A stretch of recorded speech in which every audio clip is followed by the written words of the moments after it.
Clara Jensen was only 11 when her Instagram account became the key to a murder investigation, and Marcus Trent, just 12, had no idea his final moments were being recorded for the world to see. What began as a mysterious video posted in the dead of night quickly unraveled into a chilling network of staged killings, hacked children's phones, and a teenager with a twisted vision of digital fame. It started like any other quiet night in Pinewood, a suburban town where nothing ever seemed to go wrong. People assumed it was a prank or a Halloween-style horror short, but others weren't so sure. But there was something about the footage that made them hesitate. The forest in the video looked familiar to familiar. Just hours after the Instagram video went viral, a missing persons report was filed. 12-year-old Marcus Trent hadn't returned home the night before. His parents had assumed he'd stayed late at school for soccer practice, but when they called the coach, he said Marcus had left on time. What puzzled authorities was the complete lack of a struggle. There were no scratches, no bruises on the arms, no signs that Marcus had tried to defend himself.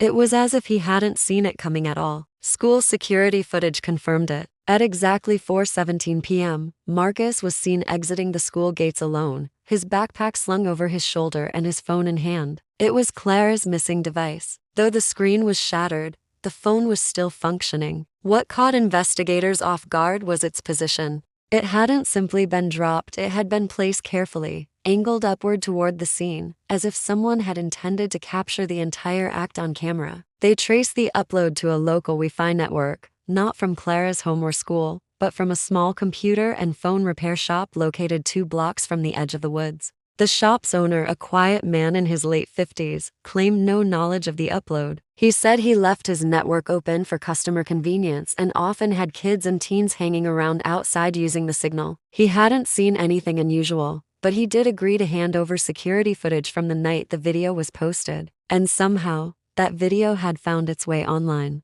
That was the last time anyone saw him alive. The most baffling turn came just a day after the body was recovered. Clara's Instagram account vanished entirely. Not deactivated or suspended, but wiped from existence. When police attempted to pull up her username, it returned an error as if it had never existed. Even Instagram's internal support teams couldn't explain it. The metadata of the uploaded video was intact, but the account it originated from had been deleted remotely in a way that left no trace, something beyond the abilities of a typical user, let alone an 11-year-old. One officer paused the frame and pointed out a small detail on the arm of the victim, a dark blue patch, barely visible. When enhanced, it revealed the logo of Pinewood Middle School. This was no random horror clip. It could be a real crime, and if it was, it had been posted by someone who wanted it to be seen. Dozens of users began reporting the post, prompting Instagram's system to alert local authorities. When Pinewood police opened the video, they couldn't immediately tell if it was real. Clara and Marcus both attended Pinewood Middle School, and the forested area in the video was less than a mile behind the school grounds. That part of the woods had been closed off years ago after a student had broken their leg during a field trip. Since then, it had become an unofficial no-go zone, ignored by most. But for someone trying to hide something, it was the perfect place. They contacted Clara's parents and went straight to their house. Clara was confused. It didn't take long to find the site. Just off the main trail, buried beneath a pile of brush and dirt, they found a body. It was a young boy, still wearing his Pinewood jersey. The lifeless hand visible in the video was the same hand sticking out from the ground. It was Marcus Trent. She had no idea what video they were talking about. She told officers she hadn't posted anything, didn't even know the footage existed. She admitted her phone had gone missing 2 days earlier. She had assumed she left it on the school bus or lost it at the park. The streets were still, homes were dark, and most people were asleep. But somewhere in the early hours of the morning, something unusual began to unfold online. At exactly 2:42 a.m., a video was uploaded to Instagram from the account of 11-year-old Clara Jensen. The post wasn't meant to be seen by friends or shared as a fun moment. It was disturbing, strange, and completely out of character. The video was just 27 seconds long and looked like it had been shot in the woods. It began with shaky footage of someone walking through trees, the ground crunching underfoot. A few seconds in, the camera shifted wildly, blurring the image. Then suddenly, it stopped. In the dim lighting, the screen revealed something chilling: a pale, lifeless hand covered in blood, half buried in leaves near a jagged tree stump. The caption beneath the video read, "He said I wouldn't do it." By morning, the video had already been seen by thousands. Investigators started to consider the possibility that someone had stolen Clara's phone and used it to stage a video meant to shock people. As the investigation deepened, a new and terrifying development emerged.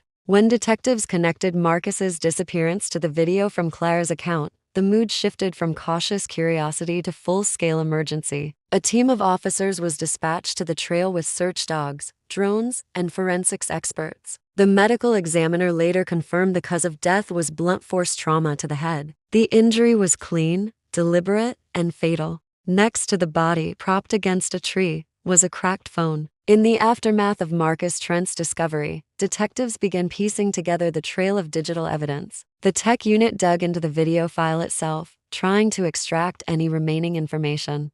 They traced the upload to a local Wi-Fi network, not from Clara's home or school, but from a small computer and phone repair shop located 2 blocks from the edge of the woods. The shop's owner, a quiet man in his late 50s, claimed no knowledge of the upload. He said he left his network open for customer convenience and often had kids and teens hanging around outside using the signal. He hadn't seen anything unusual, but he did agree to hand over security footage from the night the video was posted.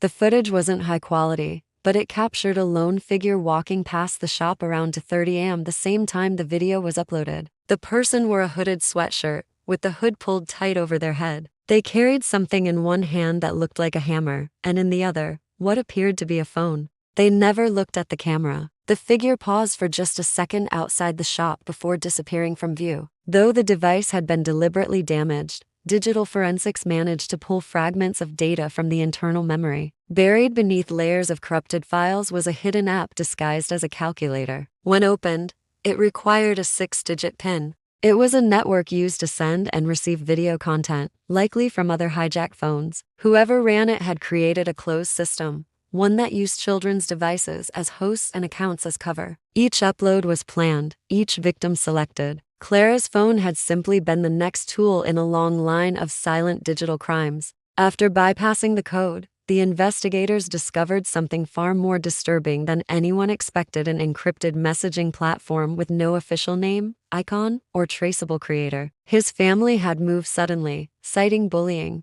but rumors had lingered that something darker was behind their decision. Each video was brief, under 30 seconds, with different victims. He had been expelled the year before for threats against classmates and staff. At the time, no criminal charges were filed. In his possession were passwords to dozens of student accounts from multiple states. He had spent the past year exploiting vulnerabilities in school Wi-Fi networks and using basic hacking tools to gain access to phones and social media logins. He called his project the Innocence Feed, a self-made archive of violence masked as digital art. He never posted from his own accounts, only those of children. To him, it was about control, fear, and fame without identity. Since then, he had lived with an aunt to towns over and had withdrawn from traditional school. The face of the crime was never the killer, it was the screen. The settings changed: woods, parking lots, alleys, but the filming style and structure were identical. A sudden cut to a limp hand or body, a focus on some minor identifying detail, a caption with a cryptic message. It was no longer a theory. This was a series.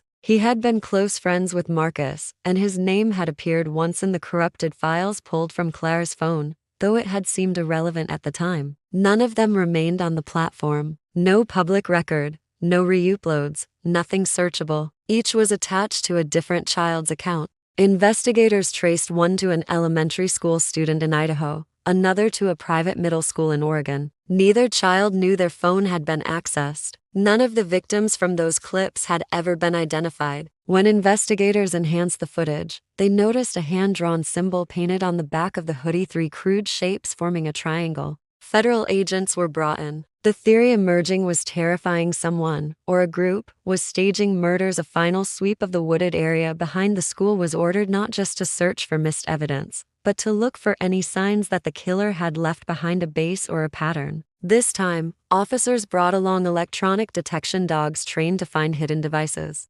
Deep in the brush, beneath a collapsed treehouse long forgotten by the neighborhood kids, they uncovered a rusted metal box, buried beneath layers of leaves and damp soil. Inside were 3 old phones, a blood-stained school ID card, and a small USB flash drive. and using children as social media profiles to broadcast them in short bursts before erasing the evidence. The app was the center of it all. What they still didn't know was who created it, how it spread, or why these specific children had been targeted. Clara had been chosen not because of anything she had done, but because she was easy to exploit. That same symbol had appeared in graffiti form around the school in recent months, usually on lockers and bathroom stalls. It had been dismissed as the work of pranksters or an unofficial club, but now it seemed to have a darker connection. The investigation took a darker tone. Trail 7 and Lilith Code 13, the conversations were cryptic, filled with emoji-only messages, short commands, and image drops with coordinates. Most chilling of all was a sent message from Clara's phone dated the same night Marcus disappeared. It read, "Upload done. Next target confirmed." Same method. The message was sent to a user named Fatheru. That user's profile was empty, no icon, no followers, no identifying features. The team realized this was not an impulsive act or a moment of violence caught by chance. Someone had planned the murder, recorded it deliberately, uploaded it with a message, and then erased the digital trail behind them. With no clear suspect and the mysterious Instagram deletion still unsolved, investigators turned their attention to Claire's recovered phone. Inside the app were chat rooms, all operating under strange usernames like Ghost. Investigators quickly realized the app wasn't made for normal communication. Further analysis revealed a log of past uploads. At least 8 videos had been shared through the app over the last year. By now, the case had escalated beyond Pinewood. 3 weeks after the discovery of the hidden app, the investigation reached a turning point. The school ID belonged to a student named Liam Carter, who had transferred to another district the previous year under strange circumstances. When investigators accessed the flash drive, they uncovered a disturbing archive raw, unedited footage showing similar crimes in various locations. Digital footprints led authorities to an abandoned laptop connected to an account once registered to Eli Draven, a 16-year-old former student of Pinewood Middle School. Eli was arrested in the early hours of a rainy Sunday morning. His arrest made national news. Families across the country deleted apps, schools enforced strict tech policies, and Clara Jensen's name became a warning for a generation. The face of the crime was never the killer, it was the screen.